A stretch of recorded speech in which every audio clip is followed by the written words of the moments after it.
의사가 된 크리스토퍼는 자신의 어릴 적 친구들이 있는 그리운 추억의 숲으로 돌아가는 중입니다. 다만 이번엔 혼자가 아니라 자신의 약혼녀와 함께였죠. 약혼녀인 메리는 그의 말을 믿지 않는 눈치이지만 그래도 결국 그의 뒤를 따라 숲으로 들어갑니다. 그러나 아름다운 추억이 악몽으로 돌변하는 건 그리 오랜 시간이 걸리지 않았습니다. 왠지 옛날과는 분위기가 많이 달라진 숲속 친구들의 집. 밤이 되자 그들은 숲속을 탈출하려고 하지만 안타깝게도 메리는 크리스토퍼가 보는 앞에서 그의 친구 피글렛에게 살해당합니다. 하지만 이건 이제 시작에 불과할 뿐이었죠. 한편 마리아는 자신의 심리 상담가에게서 도시를 떠나 휴식을 취할 것을 권유받습니다. 트라우마를 잊기 위해 숲의 별장을 향해서 그녀는 친구들과 다 같이 떠나게 됐죠. 물론 당연하게도 그 숲에는 사람의 피를 원하는 끔찍한 괴물이 살고 있다는 사실은 전혀 모른 채 말입니다. 저는 잔혹동화 스타일을 좋아합니다. 아무래도 제가 가장 좋아하는 장르가 호러인 것이 한몫하겠죠. 하지만 그럼에도 이 영화는 딱히 기대를 한 영화는 아니었어요. 아무리 최소로 잡아도 10년 이상을 공포 영화를 보다 보니 일종의 촉이라는 게 생기더라고요. 아, 이 영화는 별로겠구나 하는 그런 촉이요. 결론부터 말하면 당연하게도 이 영화는 정말 별로입니다. 기본적인 틀은 슬래셔 호러에서 아주 조금도 다르지 않아요. 이들의 설정이 숲에 사는 반인반수라는 설정인데 사실 이게 그냥 말이 좋아 반인반수이지 데드캠프 혹은 힐즈 아이즈 같은 영화랑 크게 다를 게 없어요. 게임으로 친다면 그냥 스킨만 다르게 입혀놓고 완전히 별개의 캐릭터라고 우기는 거랑 똑같다는 소리죠. 그래서 슬래셔 호러의 경우 무엇보다 캐릭터성이 중요합니다. 어차피 이런 영화에 기대를 거는 부분은 스토리보다는 영화 속 살인마 캐릭터가 어떠한 활약을 펼치는가에 포커스가 좀 더 맞춰지는 것이 사실이니까요. 심지어 이 영화는 원작이 있는 캐릭터이기도 하니까 그 부분을 영화 속에 어떻게 녹여내는가가 관건이기도 합니다. 하지만 감독은 딱히 그런 것에 관심이 없었던 것 같아요. 그냥 한번 푸가 손으로 꿀을 퍼먹는 모습을 보여주면서 여러분 보셨죠? 얘는 여러분이 아는 곰돌이 푸가 맞습니다. 라고 하는 것 같아요. 심지어는 이것도 모자라서 푸가 벌을 조종하는 장면이 나오는데 푸가 악마랑 계약해서 새로운 능력이라도 얻은 걸까요?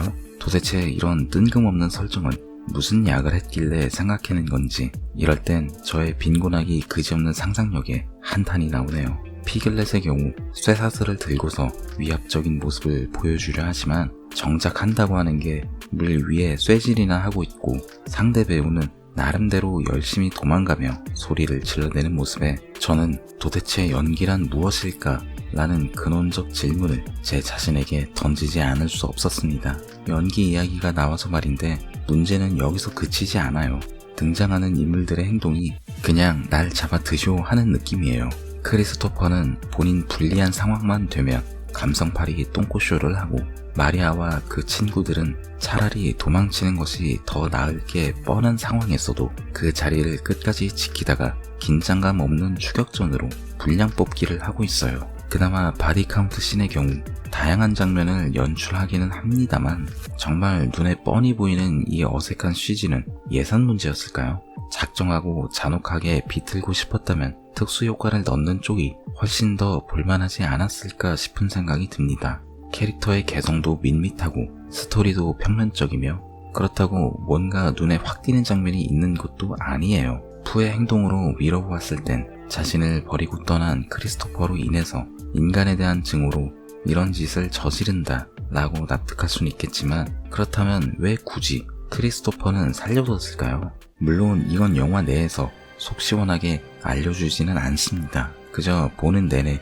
정말 왜 만들었을까 하는 생각만 드는 영화예요. 그저 어그로를 끌어서 돈을 땡겨보려 한 건 아닐까 하는 자본주의에 입각한 감독의 필모그래피에 대한 욕심 혹은 영화가 이따위인데 감독의 어깨 위에 있는 것은 사실은 이목구비 진열대가 아닐까 하는 존재론적 회의감이 저의 머릿속에서 서로 영혼의 듀얼을 하는 것이 느껴졌어요. 앞에서 스토리 이야기가 나와서 말인데 이 영화를 끌고 가는 건 피글렛과 푸밖에 없습니다. 이오르는 영화 초반에 나레이션으로 언급이 되긴 하는데 그렇다면 다른 캐릭터들은 대체 어떻게 된 걸까요? 물론 이 또한 영화 내에선 전혀 언급조차 하지 않고 있습니다. 그리고 푸와 피글렛의 분장에 대한 것도 말하지 않을 수 없겠네요. 누가 봐도 사람이 고무로 만든 탈을 뒤집어 썼다는 것이 느껴져서 화면에 이들의 얼굴이 비춰질 때마다 몰입이 깨져버립니다. 이럴 거면 차라리 돈 좀 더 써서